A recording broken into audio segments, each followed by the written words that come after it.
Então, a aula de hoje, sejam bem-vindos, é para complementar a aula passada sobre o sistema respiratório e a aspiração que o cuidador pode realizar.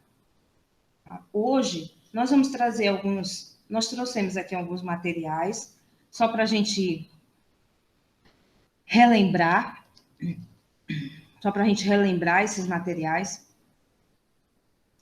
e discutir, não é, a função de vocês, ok?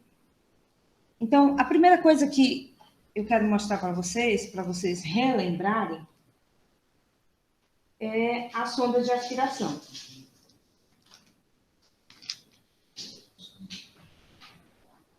Só um minuto, que eu tive a aula toda essa aula à tarde, e o material ficou todo aqui em cima da mesa espalhado.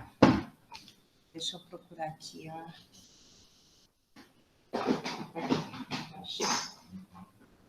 A sonda de aspiração, ela vem desde os números 4 ao número 22. Está aqui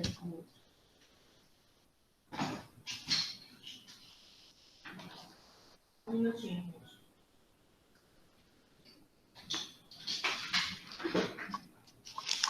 Essa sonda se compra em casa de material médico hospitalar. Está aqui ela. Você tem apenas que saber a numeração. Eu estou aqui com uma sonda de número 8, sonda de aspiração traqueal. Tá? É importante que você saiba o nome, pelo menos o nome da sonda. Sonda de aspiração traqueal. Eu estou com a sonda número 8. Percebe que essa sonda é fina. Para um adulto com uma secreção espessa, essa sonda aqui vai lhe dar trabalho. O que acontece? Se você está numa residência e os familiares compraram uma sonda desse jeito aqui, essa número 8, você vai ter dificuldade, então você vai orientar essa família a comprar uma sonda mais calibrosa. Tá certo? Eu estou aqui com uma número 16. Olha a diferença. Percebe aqui a diferença. Certo? Essa é a 8. E aqui eu tenho uma 16. Geralmente, sondas para adultos e com secreção espessa, elas têm que ser acima de 10. Tá? Professora, pode perguntar. Desculpa, eu saí aqui porque meu celular descarregou e eu perdi o começo. Ah, não faz mal não, Kelly. Só comecei a explicar aqui sobre a sonda de aspiração, certo? Que comecei a dizer que a nossa aula é um complemento da aula passada. E nós estamos aqui na sonda de aspiração ainda, na primeira explicação. Eu expliquei agora que a sonda, são números pares, a partir do número 4 até o 22. De alguns fabricantes, tem alguns fabricantes que chegam até o 24. E é de 2 em 2. Essa mais fina que eu tenho na minha mão, só um exemplo, é uma sonda de aspiração número 8. E essa mais grossa, de calibre mais grosso, é o dobro do calibre. É uma sonda de aspiração número 16. Ora, se a secreção do paciente for muito espessa, é claro que com essa 16 você vai conseguir aspirar melhor. Você que vai dar essa orientação para a família e vai dizer que as sondas que você está usando não estão aspirando da forma correta, não está legal. Tem que comprar uma sonda mais calibrosa, tá certo? Nome, sonda de aspiração traqueal. Isso vem escrito aqui, ó, na embalagem.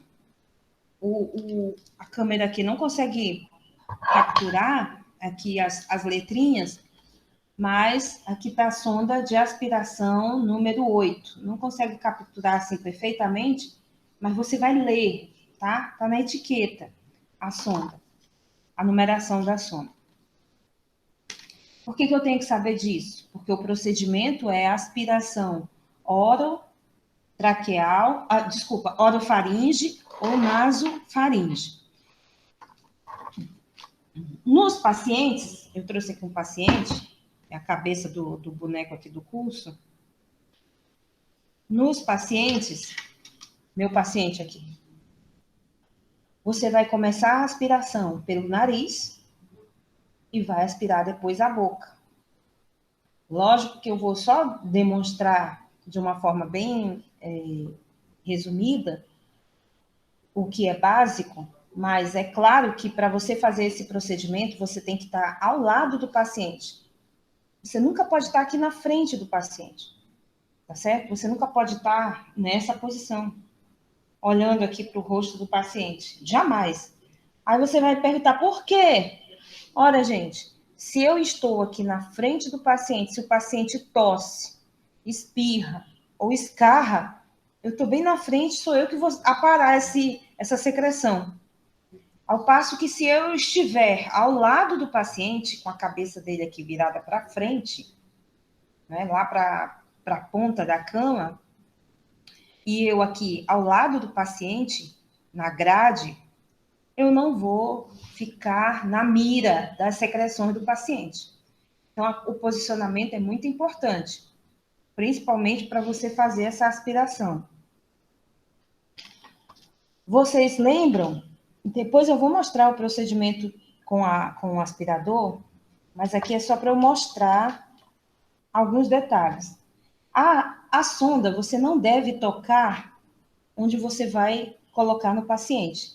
Então, se você vai colocar a ponta da sonda, você toca mais ou menos até essa área, tá? Uns 10 centímetros aí atrás, e você não toca na ponta da sonda. Você introduz a sonda em movimentos circulares. Você vai aspirar, e a minha primeira pergunta, quem lembra aí da aula passada? Quanto tempo você mantém essa sonda na narina do paciente? Até chegar aonde? Sempre o pessoal perguntou muito à tarde, qual é o limite? Qual é o limite aqui de introduzir a sonda, gente? Tem que lembrar da aula né, passada. professora? 15 Oi? segundos, 15 segundos. Muito bem, Renata. 15 segundos. Você não pode estar aqui e ficar, perder tempo, né? Achar que pode ficar com a sonda incomodando esse paciente, ok? Então, vamos lá. Bota na outra narina, em movimentos circulares. Existe um limite aqui. Existe uma parede aqui. Nessa parte final do nosso rosto, nessa região mentoniana, existe um limite. É a faringe. Né? A parede é a faringe. A nasofaringe, quando é no nariz, a orofaringe na boca, certo? Permitiu? Permitir. Então, só um minuto aqui.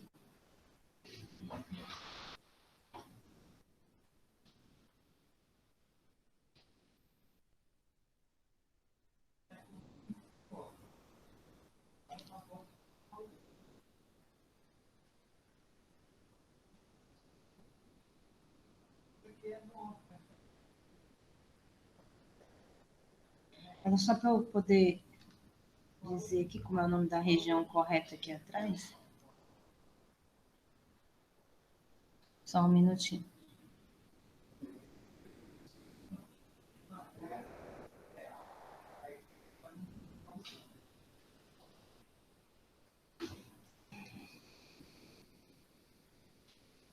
Este computador é uma benção.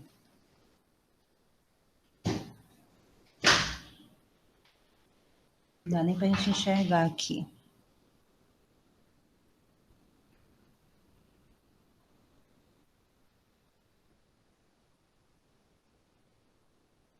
Não dá não. Eu queria dizer o nome aqui da região, mas esqueci. Porque o mento é aqui da papada, essa região final aqui. Depois eu descubro. Bom, no final da mandíbula.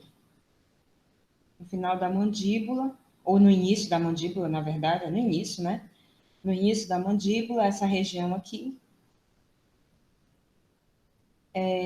Existe a orofaringe, nessa região, aqui no final. Orofaringe é no final da boca, nasofaringe na região final do nariz. Então, você não vai ficar forçando essa sonda, não. Vai empurrar até onde você não tem atrito, não tem resistência, certo? Vai empurrar em movimentos circulares e vai tirar, tá? Bem-vinda aí, Lailma.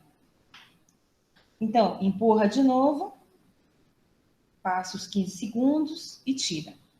Aí vem a segunda parte. Antes disso, deixa eu mostrar aqui para vocês. Essa sonda que eu tinha aqui, número 8, para a narina do paciente, a sonda ela tem que estar frouxa também, esse detalhe. Ela tem que ser introduzida, né, sem essa resistência. Percebe agora essa sonda aqui muito calibrosa para uma narina talvez estreita. Então, nós vamos ter uma sonda onde ela já não tem tanta facilidade e já tem uma certa resistência. Tá? Pode ser até, por exemplo, nessa outra narina aqui, ela já está apertada. Tá? Não dá nem para eu fazer, ó, nem entra, ó, um movimento circular. Então, também não é para você escolher uma sonda no paciente que você vai causar esse desconforto, da sonda não girar, porque é muito calibrosa. Então, você tem que escolher o meio termo aí. Bom, eu disse na aula passada que depois que você aspira aqui o nariz do paciente, introduz para tirar as secreções do nariz, você vai pegar essa mesma sonda e vai colocar na boca. Lógico que eu também falei que não é dessa forma aqui. Você vai ter que fazer uma limpeza nessa sonda. Essa limpeza pode ser com gaze, pode ser com o próprio aspirador. Você limpa, depois você vai introduzir. Vai fazer como os dentistas fazem.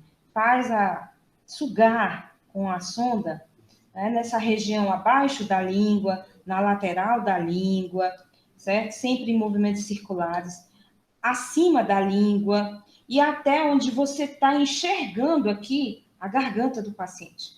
Não precisa você forçar e tentar introduzir essa sonda, porque se você tentar introduzir a sonda, ela tem dois caminhos, ela saiu aqui embaixo. Ou ela pode ir para a traqueia do paciente, e aqui nós temos uma representação. Ela pode ir por dois caminhos, essa sonda introduzida. Ou ela pode ir para a traqueia do paciente, que fica aqui na frente do pescoço, ou ela pode ir para o esôfago, que fica por trás da traqueia.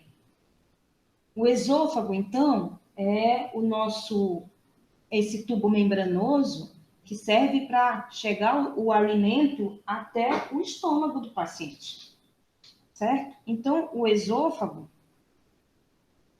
no paciente vai fazer essa função. O que eu quero que você entenda é que não é para você estar empurrando a sonda, que essa sonda pode tanto chegar na traqueia, quanto pode chegar no esôfago. E aí não é o objetivo, certo? O objetivo é apenas você tirar a secreção dessa parte de cima da orofaringe. Não é o objetivo você estar introduzindo essa sonda pela traqueia. Não se preocupe com isso, tá certo? Essa função é do fisioterapeuta ou do enfermeiro, introduzir a sonda até chegar na traqueia para poder fazer essa aspiração, certo? Aqui nós temos um esquema, eu vou colocar depois aqui o meu pulmão velho aqui, para vocês visualizarem esse esquema. Muito importante que vocês entendam essa disposição do nosso organismo. Não é tão difícil assim da gente compreender. Ó. Posição do estômago, na frente do pulmão. Peraí. Ó. Posição do pulmão.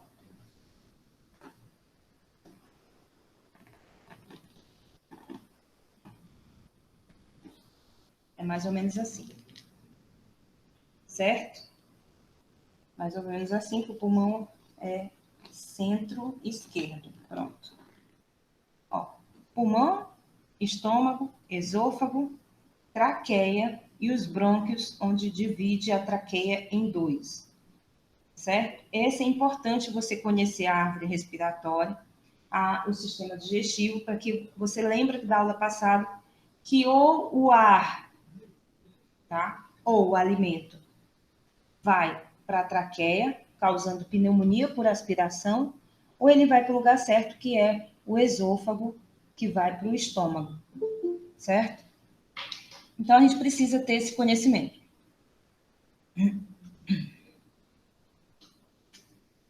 Engatou aqui. Bom, conhecemos a sonda.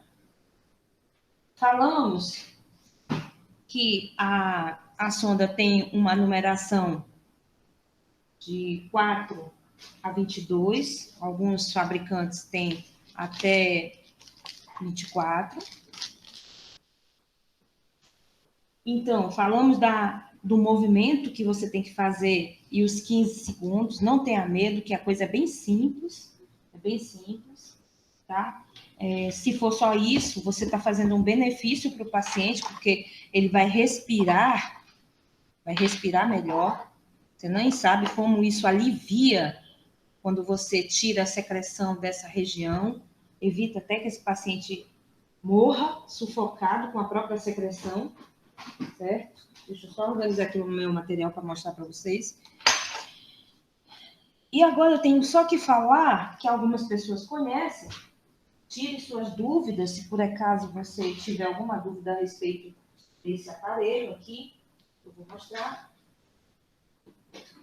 Tire suas dúvidas, porque você vai ser exigido. E a outra coisa, deixa eu só pegar o aparelho. É bem simples, tá? Não tem muito mistério. O aspirador, lembra que eu falei do aspirador para vocês?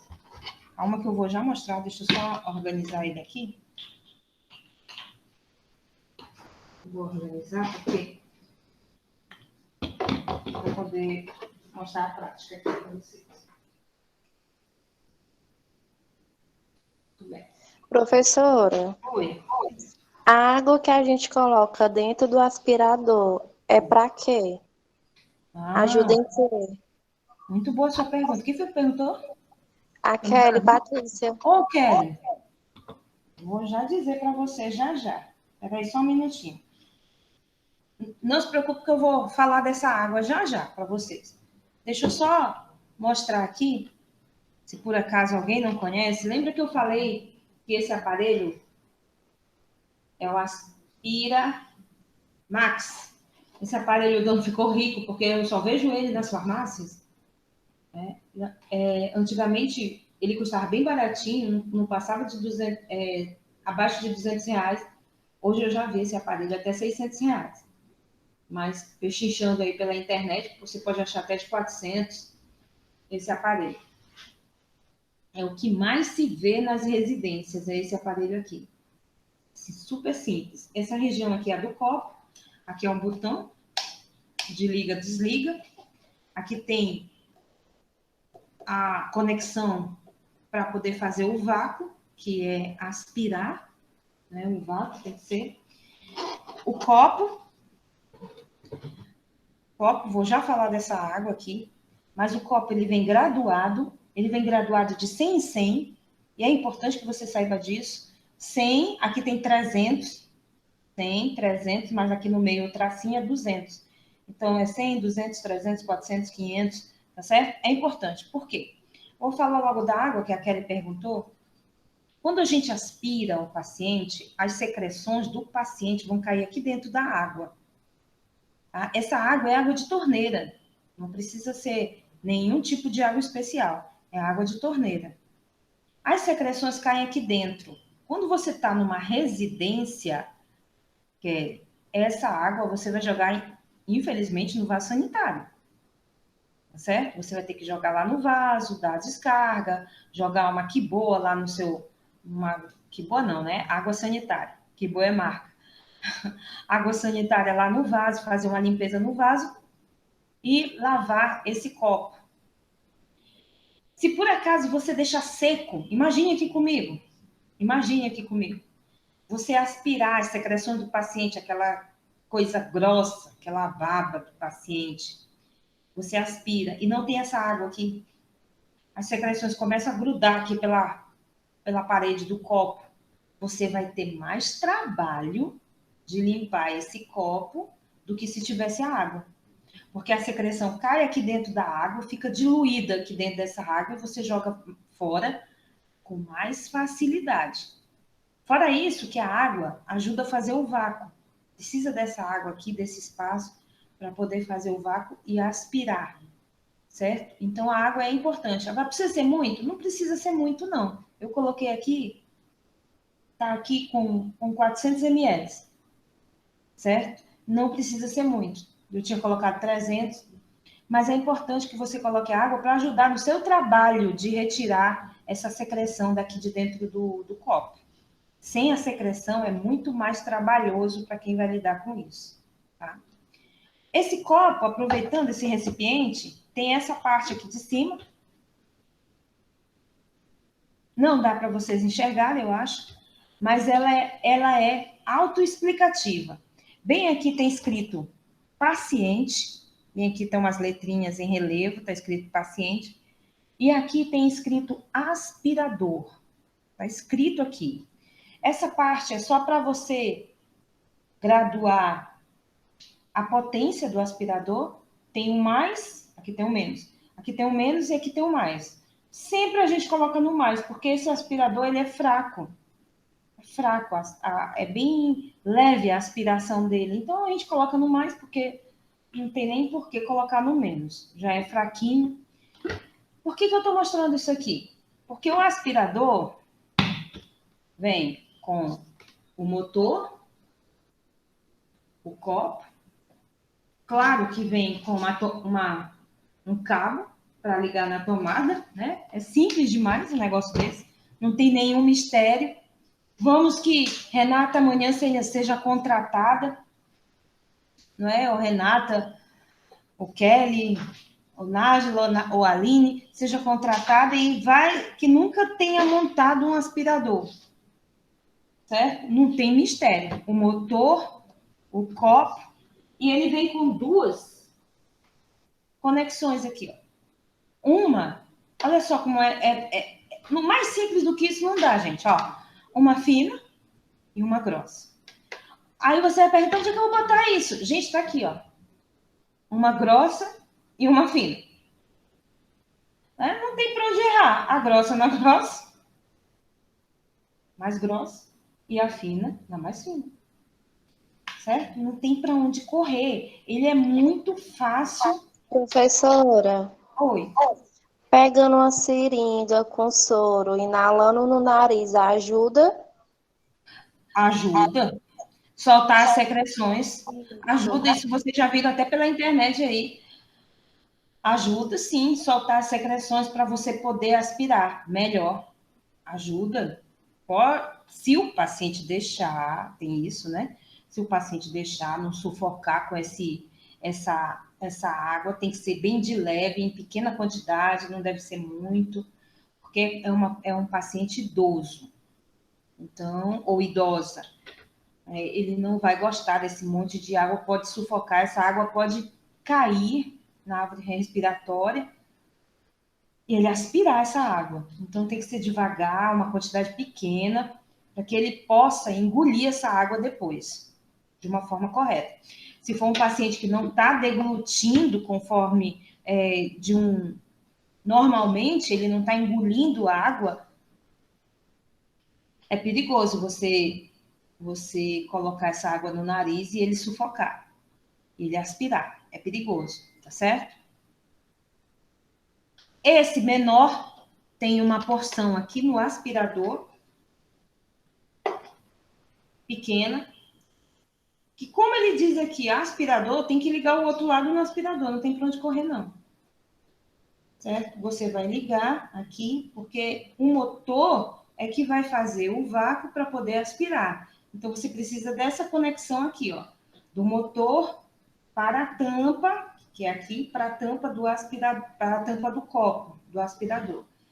Nós ligamos, ó, motor, e esse daqui vai para o paciente. Aí, como assim vai para o paciente? Lembrando que esse aspirador tem que ficar abaixo da cabeça do paciente.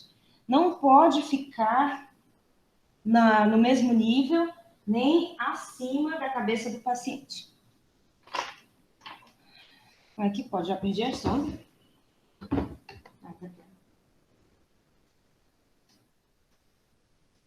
Vou colocar mais calibrosa. Você vai abrir a sonda. Essas daqui já estão abertas, porque foi da aula da tarde. Você vai abrir a sonda, tendo cuidado de não tocar onde você vai introduzir no paciente. Você não toca onde você introduz no paciente. Então, você tirou aqui a pontinha da sonda, conecta no látex do aspirador. Você montou aqui a sua sonda, você vai segurar aqui na ponta e vai introduzir no nariz. E depois que você introduzir no nariz, foi essa a questão. Deixa eu só colocar aqui o aspirador na tomada, porque o meu amigo tirou da tomada. Eu não sei quem foi que tirou o aspirador da tomada. Se ele não tiver na tomada, não funciona, provavelmente, né? Claro. Mas os colegas aqui são uma benção. Colegas é só uma benção. Tá bem direitinho ligado aqui o aspirador. Aí, para dificultar minha aula da noite, tiraram da tomada.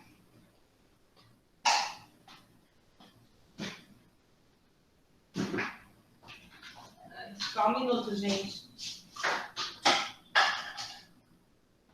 Pronto. Eu só quero mostrar aqui para vocês que quando você ligar, tem que fazer esse barulhinho. Esse barulhinho é importante. E depois que você introduziu no nariz do paciente várias vezes, no máximo uns 15 segundos, você lava, colocando numa vasilha, tá? Deixa eu só mostrar aqui. Observe que a água está passando aqui.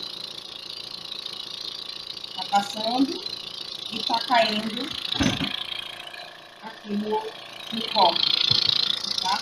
A água passando. Você lava a sua sonda, porque você está promovendo uma limpeza. Observe que a água está caindo aqui, ó. Eu aspirei toda essa parte.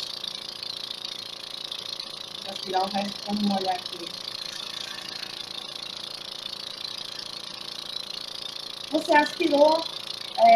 Isso aqui é para você promover uma limpeza. Pode ser uma vasilhinha de plástico, né? Uma vasilhinha de plástico pequena. Você coloca a sonda na vasilha. Você vai promover a limpeza interna da sonda. E a externa, você pega uma gaze. Você pega uma gaze e limpa por fora, depois que você colocou no nariz. Para que você venha colocar na boca essa sonda, porque nós vimos, inclusive na literatura, é assim, bota primeiro no nariz, faz a aspiração, depois aspira a boca. Mas para você fazer isso, aspirar a boca, você tem que primeiro limpar a sonda. Limpar a sonda numa vasilha, limpar a sonda por dentro, tá? Depois você limpa por fora, e aí é que você vai colocar a sonda na boca do paciente. Ah, você vai me dizer assim, professor, é muito nojento. E será que tem alguém que compra uma sonda para o nariz e outra para a boca? Gente, é difícil. Depois que a família sabe que pode fazer esse procedimento dessa forma, é muito difícil uma pessoa aceitar que use uma sonda no nariz e outra na boca. É muito difícil isso acontecer. Então, é melhor você fazer a higiene da sonda para poder colocar. E só complementando, tem família que quer que você use uma sonda o dia inteiro. O dia inteiro a mesma sonda. Então, você, cada vez que terminar a boca também, você bote essa sonda para lavar. Lave com água. Pode até usar um pouquinho de detergente neutro. Uma vasilhinha, você mistura o detergente neutro na vasilha e aí bota para aspirar. Depois você limpa por fora, tá? Pode fazer isso. Uma aluna perguntou, pode usar que boa? Não, gente, que boa não, água sanitária. Não pode usar água sanitária. A outra disse assim, álcool gel? Também não. Vai meter na boca do paciente, certo? No nariz do paciente. Eu vou meter álcool gel no nariz do paciente, na boca do paciente. Né? Vamos usar o bom senso. Imagine como você gostaria de ser aspirado, que Deus o livre. Né? Vamos usar o bom senso. É água, no máximo, umas gotas de detergente, para que você possa depois lavar perfeitamente essa sonda. Então, assim, não tem mistério você aspirar tanto a boca, o nariz do paciente, quanto a boca do paciente. É um procedimento que pode ser feito pelo cuidador sem nenhum problema. Sem nenhum problema. Basta ele conhecer o aspirador, basta ele conhecer a numeração da sonda, basta ele saber que tem que ficar só 15 segundos, tá certo? Basta ele usar o bom senso. Todo mundo já foi no dentista, quando o dentista fica com aquele sugador ali só num canto, a mucosa pode machucar, pode até sangrar. Então, não é para você deixar, porque aqui nós temos 3 furinhos, furos grandes, inclusive. Quando você está aspirando, esse furo, ele tende, a aspiração aqui é muito fraca, ele tende a grudar na sua pele, ele gruda, e no caso, é mucosa, né? É mucosa. Ele tende a grudar e puxar a mucosa. Então, ele pode rasgar a mucosa, tá? Aqui a aspiração está bem de leve, porque o aparelho está no mesmo nível aqui da sonda, e ele perde a potência ainda mais. Eu disse para vocês que o aparelho tem que estar abaixo, ó. Olha como é leve a aspiração. Muito leve a aspiração. Mas na mucosa, ele pode puxar essa mucosa e provocar sangramentos. Ele já está puxando um pouquinho mais. Então, são os cuidados que você deve ter para fazer a aspiração na boca ou no nariz e na boca do paciente. Tá? Professora, Pode perguntar, Kézia. eu posso fazer quantas vezes no paciente? Vai ser de acordo com o que ele precisar ou não? Sempre se necessário, certo? Sempre se necessário. A única coisa que você não deve fazer é depois que o paciente come. Tem que deixar um tempinho, porque essa comida tem que ficar ali pelo menos 1 hora, 2 horas, ou pode ser até menos, mas não menos do que isso, 1 hora, porque o paciente pode, com o estímulo da sonda na boca dele, no nariz dele, ele pode vomitar a comida que ele se alimentou, ou que você alimentou o paciente. Então, não depois de alimentação, sempre antes das alimentações, certo? Não depois, logo imediatamente depois. Tem que passar um tempo para aspirar. Aí você pode fazer tapotagem, pode fazer a nebulização, um aerosol, o aerossol antes de aspirar, tá? Você pode fazer, mas nunca após a alimentação. O médico que solicitar a aspiração, ele vai dizer assim, faça pelo menos umas 4 vezes por dia. Ele vai dizer o mínimo, tá certo? Mas vai depender do paciente. Às vezes você acabou de aspirar e o paciente está lá sufocando com a secreção, então significa que você vai ter que aspirar de novo, tá? Não é um procedimento, em princípio, que vai causar grandes danos ao paciente. Pelo contrário, é um procedimento que vai trazer mais benefícios. Os danos é você deixar essa sonda muito tempo na boca ou no nariz do paciente e essa sonda sequestrar o oxigênio que tem nessa região, porque ela vai aspirar tudo que tem ali, inclusive o ar. O dano é, então, provocar uma diminuição do oxigênio do paciente. Essa sonda fica ali sequestrando esse ar do paciente.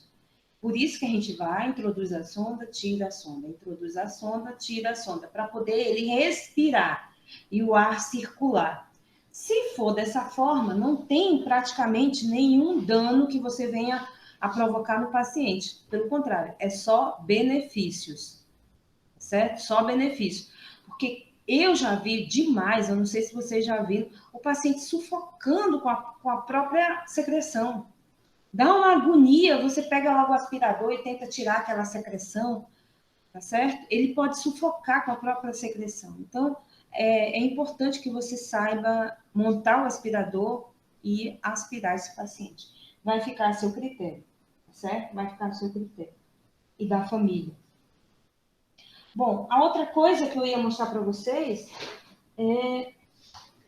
são os pacientes traqueostomizados.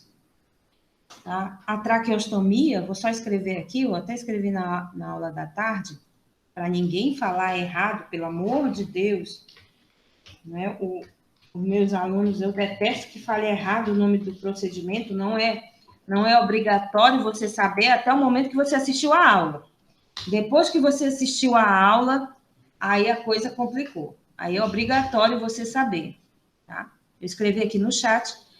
Traqueostomia é o nome do procedimento cirúrgico que o médico que é responsável pelo paciente vai fazer um corte, ele vai fazer um corte na traqueia, geralmente é na cartilagem cricoide. Isso aqui não é da traqueia, não, isso aqui é só para prender no boneco, tá? Isso aqui não equivale a nada. Mas esse médico vai palpar a cartilagem aqui na traqueia e vai fazer um corte. Na verdade, aqui está um buraco também maior, mas ele faz um corte, uma incisão cirúrgica, passando por todos os tecidos aqui na pele, tecido subcutâneo, se tiver tecido muscular, para ele abrir tudo aqui, só bem de leve. O corte é na horizontal, ou pode ser na vertical, a técnica é conforme o médico escolher. E aí ele coloca 2 afastadores e consegue colocar esse traqueóstomo aí nessa região.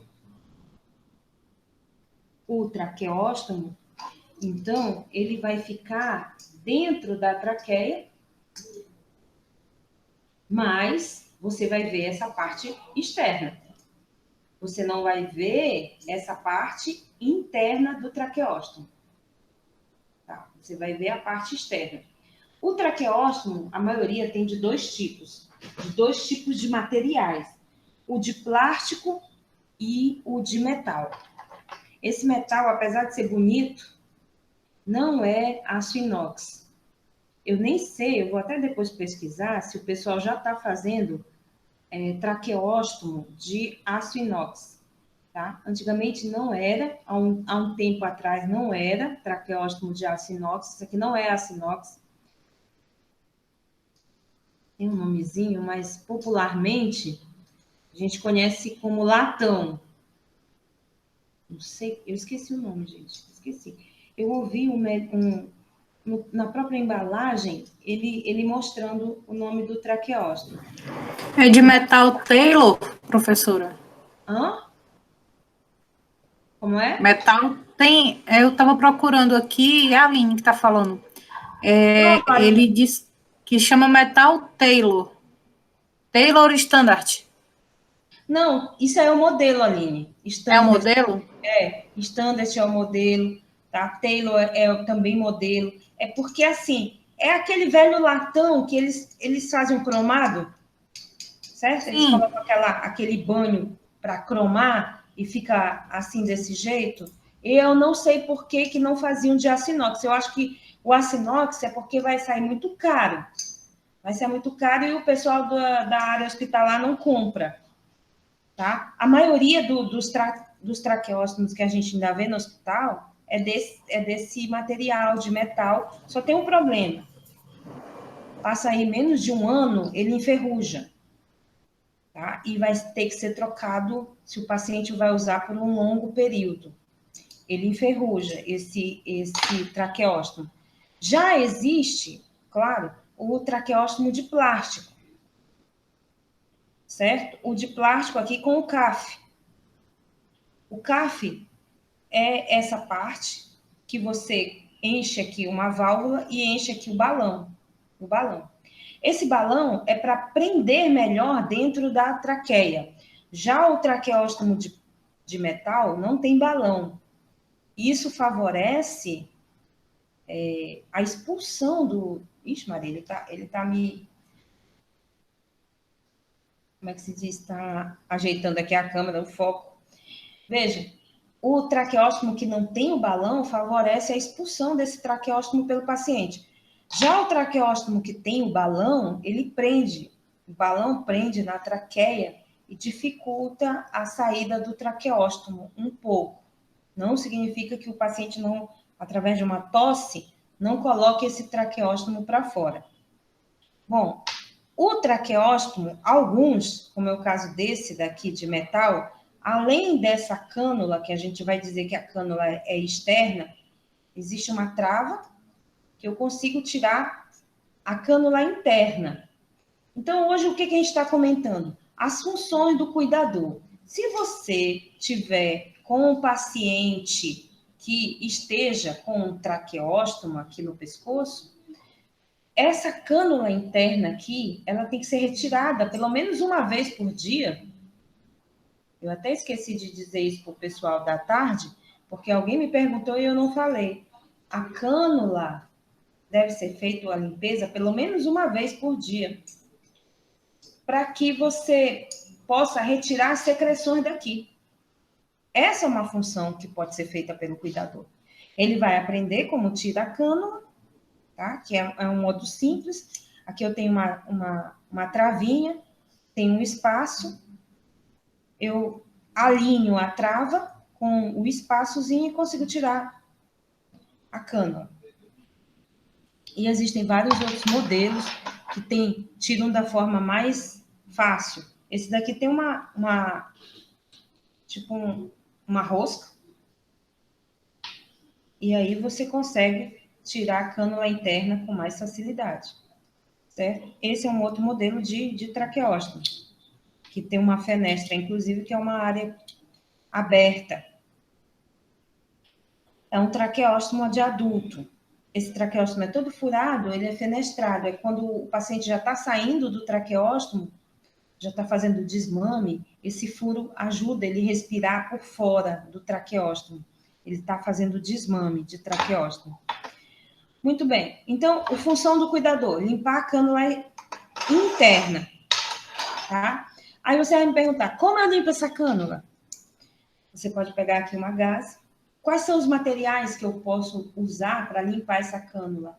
Água morna, detergente neutro, não foi isso que eu expliquei? E nós podemos limpar com uma gaze, ó.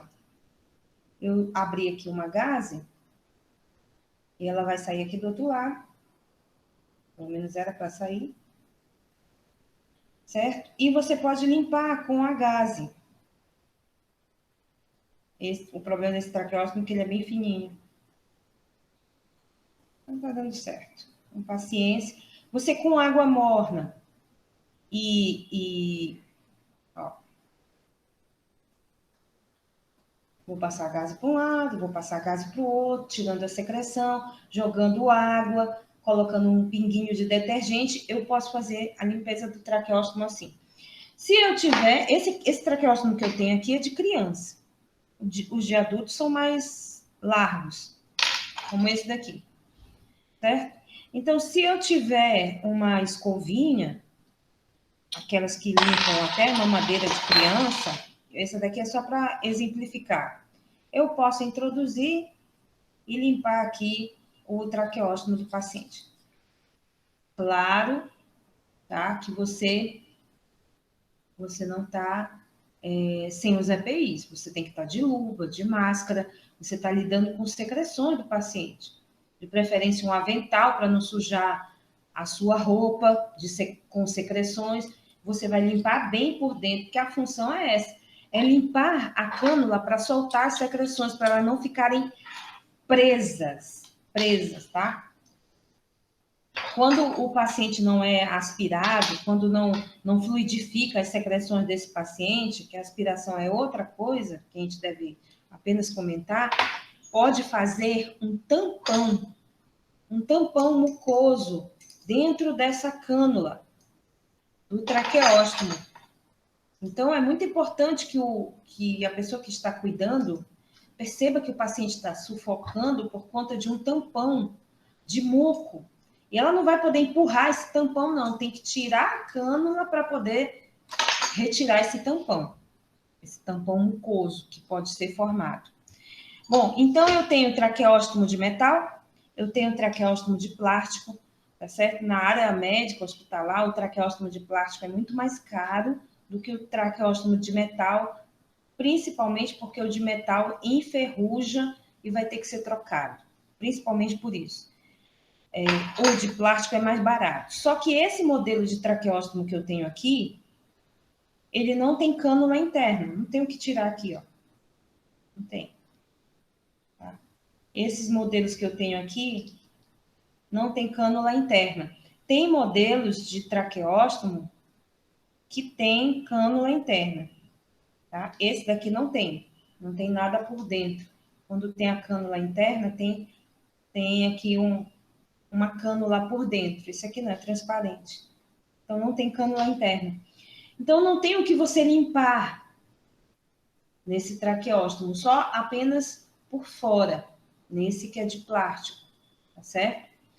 Lembrando que esse paciente aqui, ele vai cuspir por aqui, por essa área, né? Ele vai cuspir, vai drenar a secreção, essa secreção vai cair na pele, o cuidador tem que viver limpando essa pele, porque essa secreção na pele úmida vai causar uma ferida. Então, o cuidador tem que limpar essa pele do paciente ao redor e abaixo do traqueóstomo. Outra coisa muito importante no traqueóstomo, eu vou colocar aqui o meu boneco para mostrar para vocês, é o cadarço, tá? O cadarço que amarra no paciente, o traqueóstomo. Todo traqueóstomo, ele deve ser amarrado. Ele tem que estar amarrado. Eu vou mostrar aqui primeiro o pescoço, na posição atrás, porque eu quero dizer para vocês que o nó nunca deve ser atrás. Não deve ser atrás. Tá? Tá bem retinho aqui. Porque se você faz nó aqui atrás, nó de amarrar o traqueóstomo, você pode, principalmente no paciente acamado, ferir essa área aqui do pescoço do paciente, causar uma ferida. Só o que foi? O nó. Percebe que o cadarço do traqueóstomo está amarrado aqui, ó, na frente. Tem um nozinho aqui e tem outro nó aqui, que as colegas deixaram aqui para mim. Ó, um nó desse lado, um nó do outro lado. Então, esse cadarço, sim, o cuidador pode mudar. Agora, é claro que ele tem que ter... O meu objetivo é justamente mostrar para você o que você pode e o que você não pode fazer. Você pode mudar esse cadarço? Pode. Pode mudar o cadarço. Agora, você tem que ter a ideia de que esse traqueóstomo não pode sair daqui. Então, você solta um nó. Perdoe se eu não conseguir, que eu não estou mais nem enxergando uma hora dessa. Certo? Você solta um nó aqui Pronto, deu certo. Quando você solta esse nó aqui do cadarço sujo, soltei, ó. Eu continuo segurando aqui no traqueóstomo do paciente. Eu já venho com o cadarço limpo e já coloco aqui na posição de dar um nó. Porque o sujo eu tirei aqui do pescoço, soltou lá do outro lado, tá certo? O traqueóstomo não pode sair do pescoço do paciente. Eu já venho com o limpo, coloco o limpo aqui, tá? E amarro. Então, eu tenho que fazer essa ação, eu posso até pedir ajuda. Ó, eu vou desamarrar, tu fica segurando, aí eu coloco o limpo e amarro. Você pode pedir ajuda de alguém, porque esse traqueóstomo não pode sair daqui. Não pode.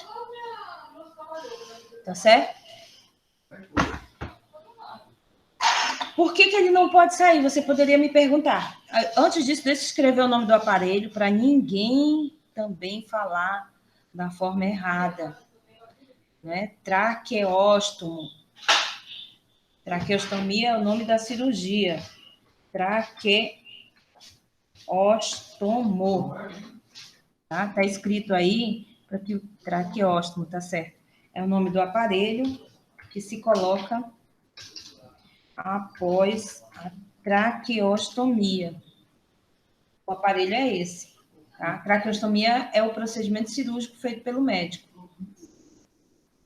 Então, o que eu ia comentar com você é o seguinte: pode trocar o cadastro? Pode. Uma colega da tarde disse assim: eu já vi até de gaze. Né? O pessoal amarra aqui uma ou duas gases, tá certo?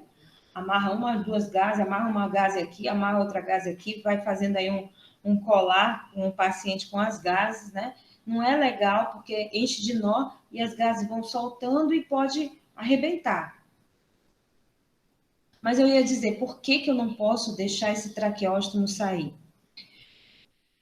Principalmente no paciente recém-colocado esse traqueóstomo, que a cirurgia fez faz poucos dias, se ele colocou o traqueóstomo porque ele não estava conseguindo respirar, era isso que o médico queria, ele não conseguiu respirar, ele colocou, fez essa passagem direto na traqueia para ir para o pulmão do paciente.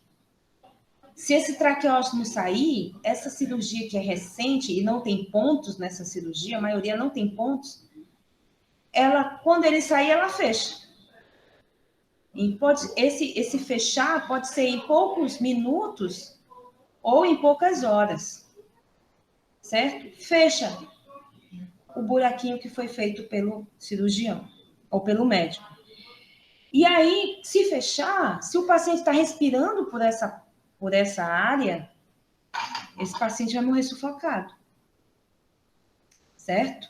Então, vocês têm que ter essa noção de que não pode tirar o traqueóstomo do lugar, tá certo? É sua responsabilidade, prestar bem atenção, deixar sempre ele amarrado de forma correta, não pode amarrar no pescoço para maltratar a pele do paciente, mas tem que estar amarrado, tá? Para que ele não saia e você não se desespere. Pode perguntar. Professora, por que quando eles vão falar, eles pressionam, segura, para não entrar ar, é? Não, Kelly. Deixa eu só... Digo já para você aí, a sua pergunta é interessante e é necessário, tudo isso a gente vai comentar. Quando o médico faz isso aqui, só voltando um pouquinho ainda, que eu não falei das indicações, né? O médico faz porque o paciente tá com câncer na garganta, por exemplo, um câncer na laringe, um câncer na boca, certo? Um câncer na boca. E o paciente precisa respirar e não está conseguindo respirar. Então, o médico vai e faz um traqueóstomo. Outras situações, um acidente de trânsito, onde bateu a cabeça, mexeu com o sistema nervoso central, e o paciente não está fazendo um movimento respiratório normal. Você já deve ter visto isso nas séries, quando o paciente engasga, né? Alguém tem que liberar essa via aérea, faz um traqueóstomo no paciente. Outra situação, quando o paciente está em choque anafilático por conta de alergia, certo? Por conta de alergia. Então, o médico vai lá, tem que abrir direto a passagem para o paciente poder respirar. Bom, isso são as indicações. Agora, além desses cuidados que eu estou relatando aqui para vocês, são cuidados simples, né? Da limpeza da cânula, da troca do cordão. Você poderia me dizer assim, quando é que eu vou trocar o cordão? Quando estiver sujo. Quando estiver sujo, quando estiver babado, tá certo? Quando estiver muito já desgastado, você troca o cordão. É claro que cordão ou cadarço ou fita, aqui é uma fita de cetim, essa daqui é uma fita de cetim.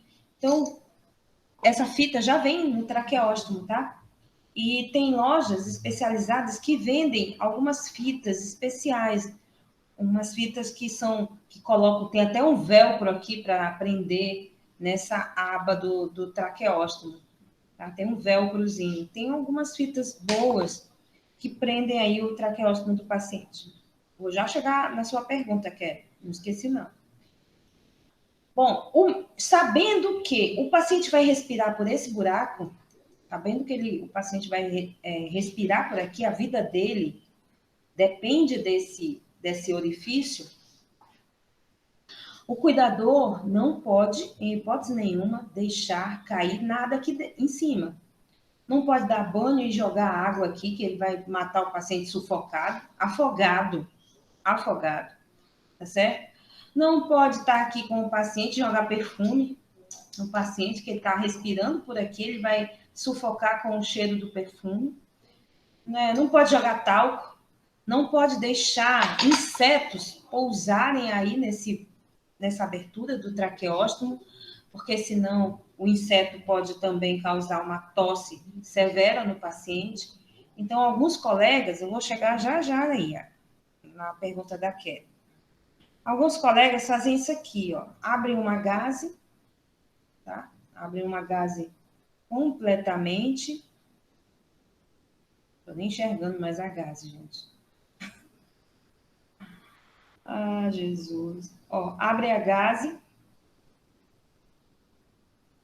Né? Algumas pessoas que cuidam de pacientes assim, tem que ser aberta totalmente, tá? Ela tem que ser desse jeito.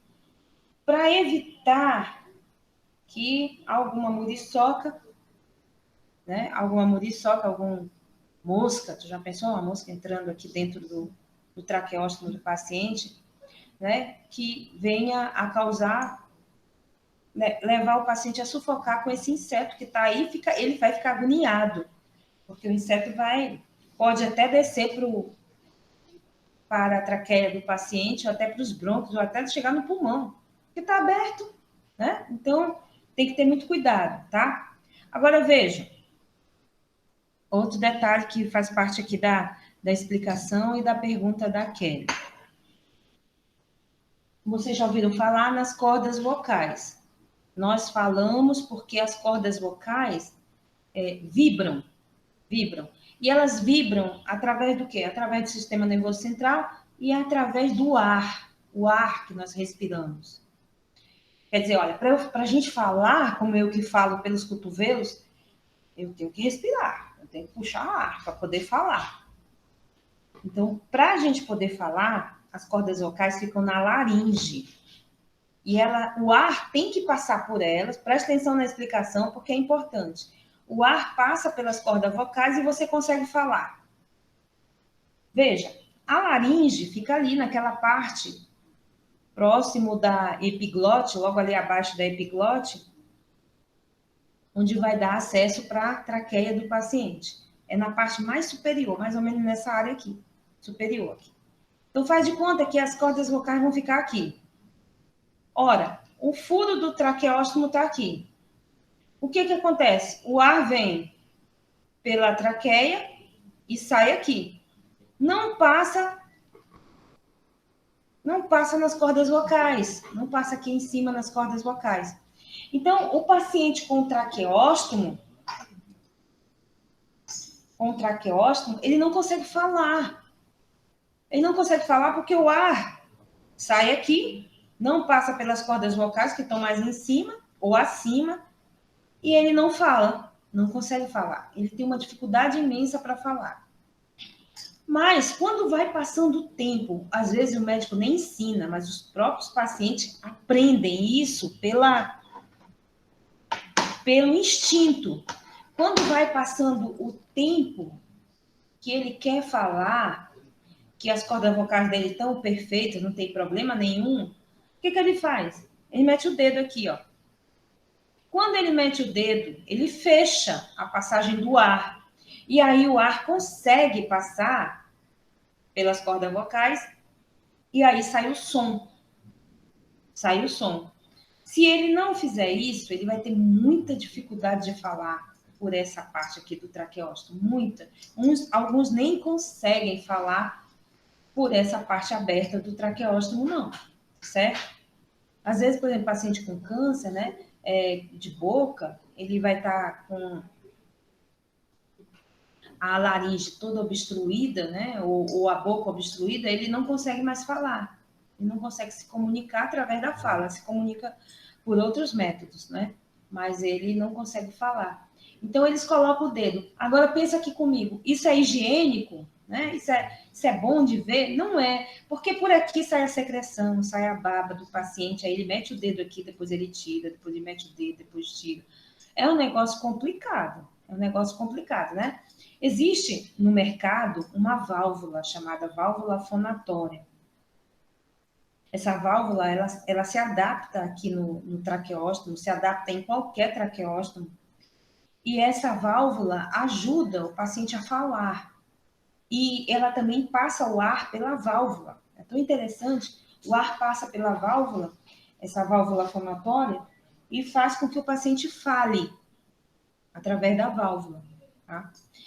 Bom, mas a válvula é cara, é em torno de 500 a 600 reais. Então, a maioria dos pacientes não tem essa condição de comprar essa válvula, então ele vai usar o que ele aprendeu, o que ele sabe. Ele vai colocar o dedo para tentar falar. Tá? Ele tenta, fecha aqui a passagem, o ar passa pelas cordas vocais, vibra e o som sai, tá certo? E, infelizmente, ele bota o dedo, tira o dedo, bota o dedo, tira o dedo, porque senão ele não pode ficar com o dedo aqui, senão ele não respira, ele sufoca. Então, ele bota o dedo, aí fala um pouquinho, aí tira o dedo, respira, aí bota o dedo de novo, fala um pouquinho, e assim ele vai se comunicando, tá?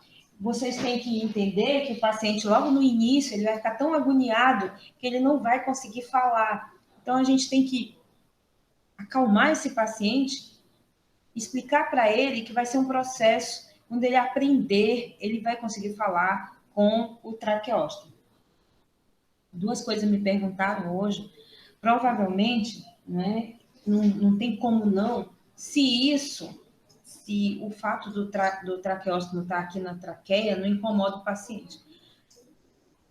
Eu nunca vi, né, porque eu nunca coloquei traqueóstomo, nunca senti, mas com certeza eu imagino que esse metal dentro da traqueia incomoda, viu? O paciente se acostumar com isso leva um certo tempo. A outra coisa que, infelizmente, isso aqui não é o problema. Traqueóstomo não é o problema, é a solução para o problema do paciente. Então, é um mal que, naquele momento, é necessário. Ou se coloca o traqueóstomo, ou ele não respira e vai morrer sufocado. Então, não é um problema, é a solução do problema do paciente, certo? O traqueóstomo, tá? Então, a gente tem que ter essa noção para ter respeito com o paciente quando ele está com esse tipo de dispositivo e que ele venha a precisar falar, que vai sair a secreção. Nunca, pelo amor de Deus, nunca se posicione na frente de um paciente que está com traqueóstomo. Ele vai cuspir, vai tossir, tudo por esse buraquinho, né? E a secreção vai sair aí na sua frente. Então, nunca se posicione na frente de um paciente com traqueóstomo. É um perigo, tá?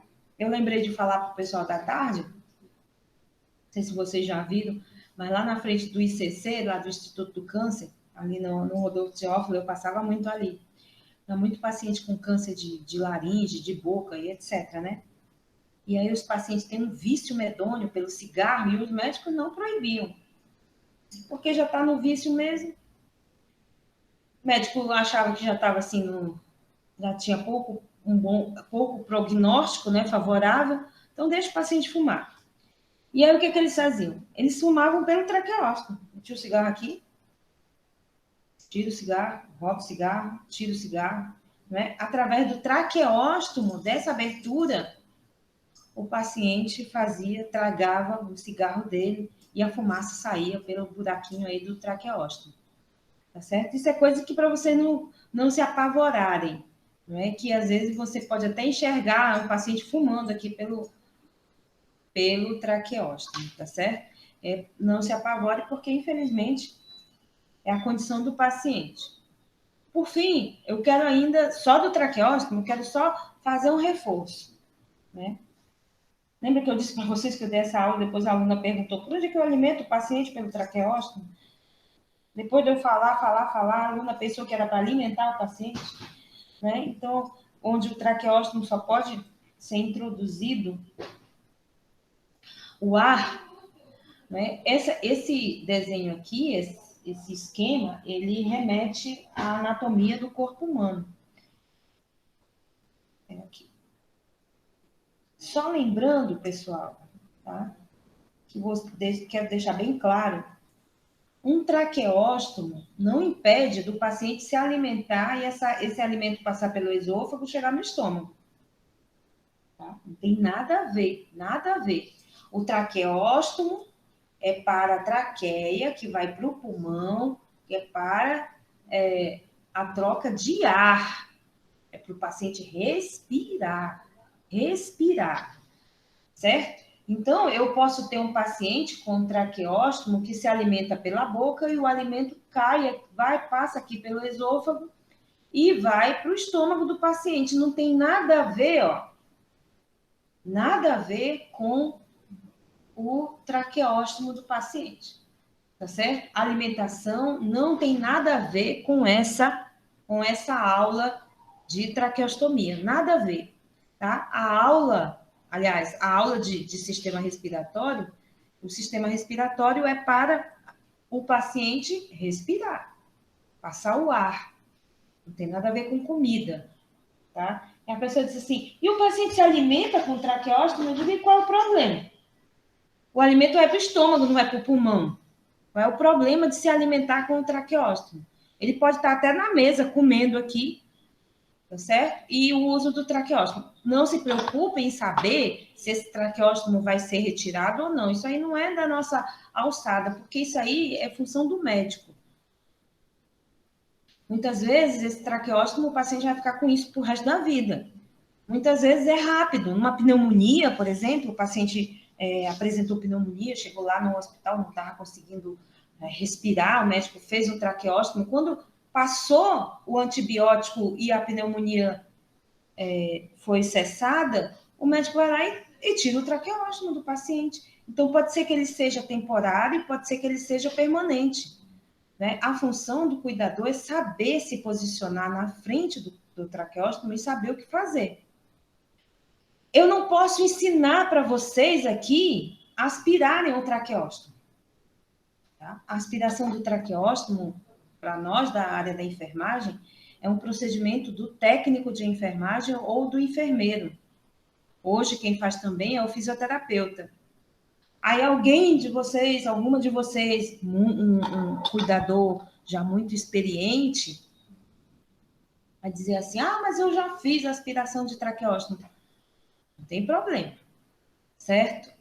A aspiração de traqueóstomo, ela deve ser supervisionada pela equipe de enfermagem que acompanha o paciente, tá? Veja que eu sempre coloco essa situação. O paciente foi para o hospital por conta de uma pneumonia, não tinha traqueóstomo. Chegou lá, passou mal, não respirou, o médico fez uma traqueostomia de emergência. E o médico disse, não, volta ele para casa com o traqueóstomo, vamos acompanhar, depois, quando ele reverter a pneumonia, nós vamos tirar esse traqueóstomo. Muito bem. Na residência tinha uma cuidadora de alta confiança, como vocês, uma boa cuidadora, como vocês. Me diga se a família vai demitir você, que já conhece, que já trabalha com você, que já sabe do paciente, só porque o paciente veio com traqueóstomo para dentro de casa. E vai contratar uma técnica de enfermagem que ela não conhece, não sabe do trabalho da técnica, entendeu? Então, este quadro é o que a gente vive hoje no Brasil. Eu não posso forçar nenhuma família, eu não posso forçar nem eu como enfermeira, eu não posso dizer, você tem que contratar uma técnica de enfermagem. Eu não posso fazer isso com família nenhuma, nem médico pode fazer isso, porque dentro da casa quem manda são as pessoas que residem nessa casa.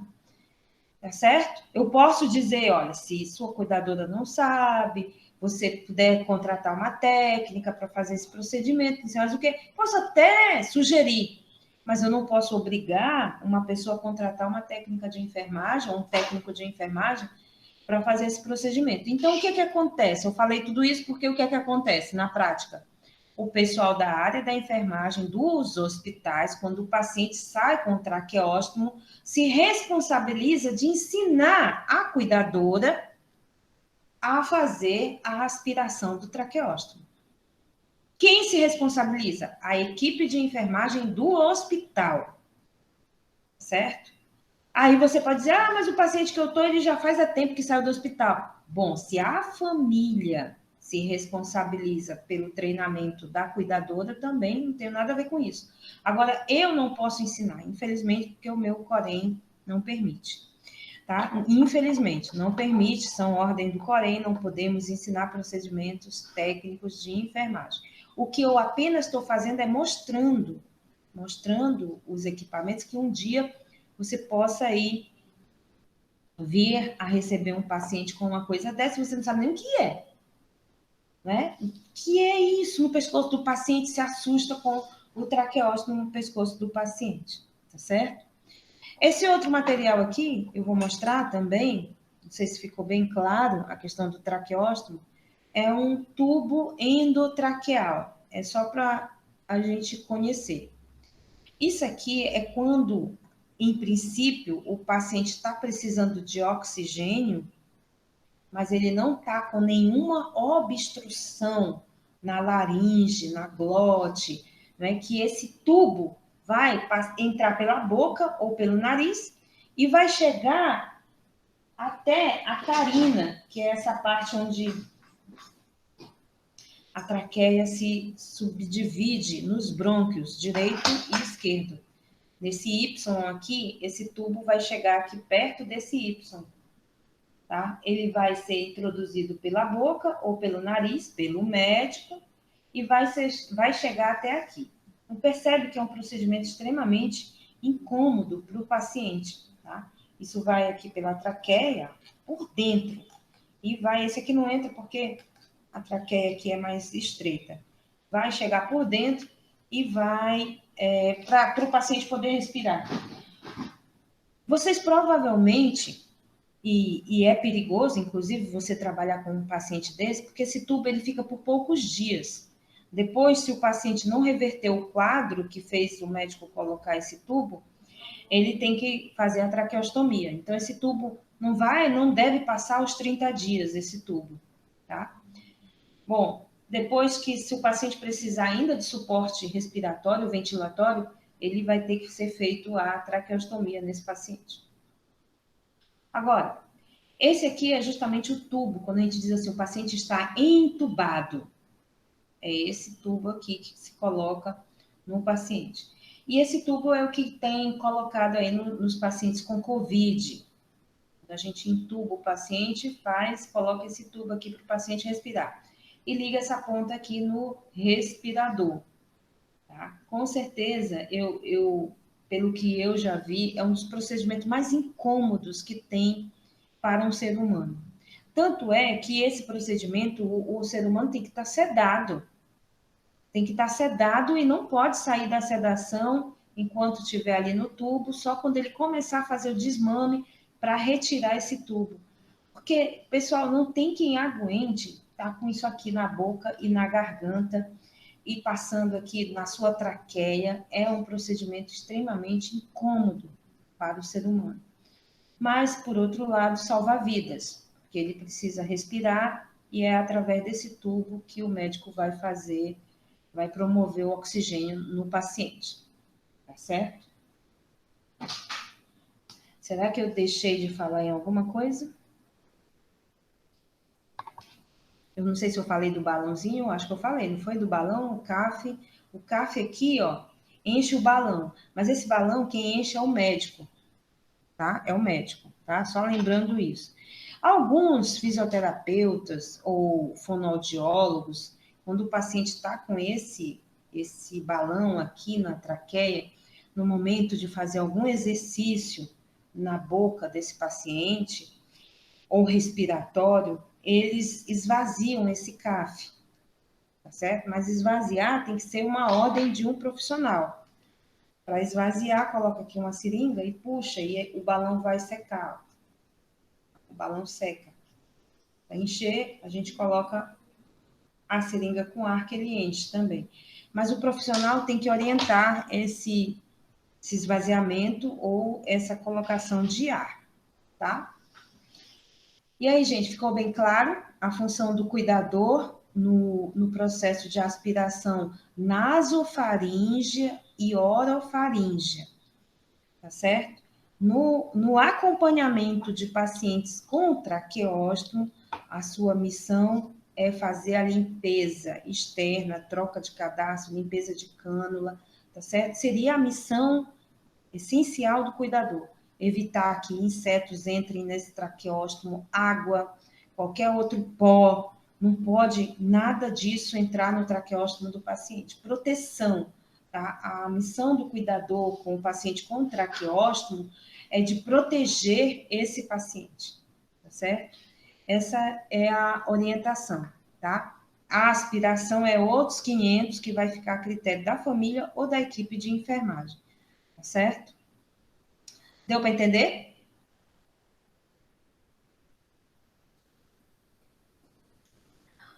O que é assustador, Laílma? Eu esqueci de falar, mas eu vou tentar. Hoje não, gente, porque o cansaço já bateu. Mas amanhã eu vou tentar colocar no grupo, tá? Que eu sempre mostro esse vídeo. Quando o traqueóstomo é recente, a cirurgia é recente, existem dois riscos, né? O de sair, de jogar para fora o traqueóstomo, o paciente, se ele tossir, e de fechar essa passagem, porque é recente, a pele acaba encolhendo e fechando, tá? Existe esse risco. Mas quando o paciente já está muito tempo com isso aqui, o próprio paciente é que faz toda a sua higiene, quando ele tem condições para isso, claro. Mas o que vai acontecer? Esse buraco aqui do traqueóstomo, né, essa abertura, vai favorecer, a pele vai endurecer ao redor dessa abertura, certo? Então, vai favorecer fazer um calo, um buraco com a borda mais rígida, tá? Então, nesse vídeo que eu tenho aqui, eu achei tão interessante quando eu passei para os alunos, é um idoso que coloca o traqueóstomo, tira o traqueóstomo, limpa o traqueóstomo, não limpa da forma correta, mas limpa o traqueóstomo, tá certo? Depois ele coloca o traqueóstomo. Pois é. Nesse vídeo, o calo do traqueóstomo já está aqui. Então, ele precisa desse traqueóstomo, talvez ele não fale, talvez exista uma obstrução na parte de cima da garganta dele, porque no vídeo ele não fala, e ele não respira mais pela parte de cima, e só respira talvez por aqui, pelo traqueóstomo, tá? Então, como já tem um calo aqui, já fica aberto, ele coloca o traqueóstomo, lógico, para não machucar esse trajeto, né? Aí o pessoal diz, e já ainda precisa usar o cadastro? Precisa, porque eu até comentei, tu já pensou esse paciente, né? Tá com esse negócio aqui, tá com o traqueóstomo, ele respira por ali, e aí não tá com o cadastro, de repente ele tá andando na rua, o bicho sai, o traqueóstomo pula lá na frente, como é que ele vai pegar o traqueóstomo, cai no chão e vai botar aqui de novo na traqueia? Entendeu? Então, precisa, sim, do cadastro, precisa da higiene, mas não precisa ter medo, porque isso traz benefício para o paciente. Por algum motivo, ele não conseguiu respirar, ou a respiração estava obstruída, e o médico fez esse procedimento e salvou a vida do paciente. Então, nós não precisamos ter medo desses materiais, precisamos conhecer, né? Eu só lembro da aula que eu dei, passei duas... Pois é, eu vou tentar conseguir, Lailma, e colocar, porque o que eu tinha aqui na sala de aula, eu não sei qual foi o motivo, ele perdeu o som, mas o vídeo tem som, tá? Inclusive em espanhol, e é uma fonoaudióloga mostrando o traqueóstomo do paciente. Mas eu ia comentar que me faz muito medo aquele profissional que não tem conhecimento. Me dá uma apreensão, porque as famílias não querem saber. Né? Encontrou uma pessoa com um preço mais barato, encontrou uma pessoa que vai fazer o plantão que ela não quer nem saber se a pessoa sabe, se não sabe, se tem conhecimento, se não tem, se tem curso, se não tem. Joga a pessoa lá dentro da residência e vai cuidar da minha mãe, vai cuidar do meu pai. E sorte do idoso. Se ele tiver sorte, ele sobrevive com uma pessoa dessa. Senão, ele vai morrer. Então, isso é muito... me preocupa. Porque você pode até não atuar na área, mas, de repente, você se vê na frente dessa situação, como eu já me vi, mas com outras pessoas, com traqueóstomo, e você vai lá e vai orientar. Olha, não pode isso, não pode aquilo, tem que fazer isso, tem que fazer aquilo. E você acaba ajudando as pessoas com seu conhecimento, tá certo? Então, essa é a preocupação, de você conhecer. Deus o livre. Eu lembro de novo da aula da menina. Não sai da minha cabeça isso. Porque quando a criatura me falou, eu fiquei desesperada. Terminou a aula e a menina disse, eu já contei essa história, mas eu sempre repito, porque quando eu lembro dessa aula, aí a menina perguntou, olha, a colega aí perguntou que horas que ela ia alimentar pelo traqueóstomo.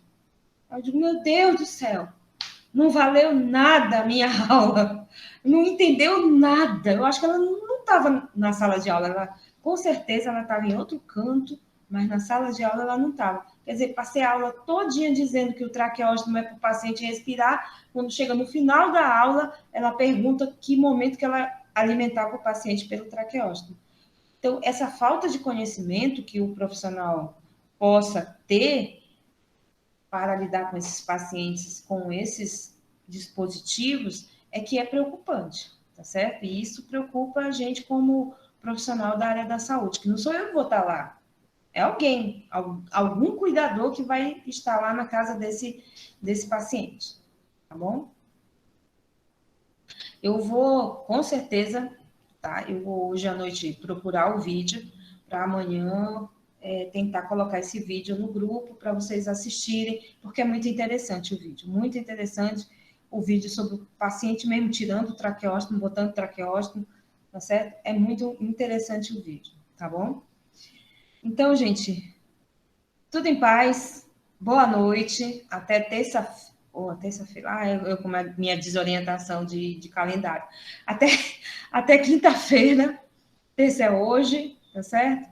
Boa noite, muito obrigada pela paciência, assistiram a aula aí com a gente, né? Vamos dividir nosso conhecimento, tá bom? Um grande abraço para vocês. Obrigado, Kelly, Francisca, Laíl, Maline, a Renatinha, tá certo? Obrigado por tudo. Bom descanso para vocês também, tá? Um abraço a todos. Quem tá mais aí? E boa noite, boa noite. Obrigada aí, pessoal.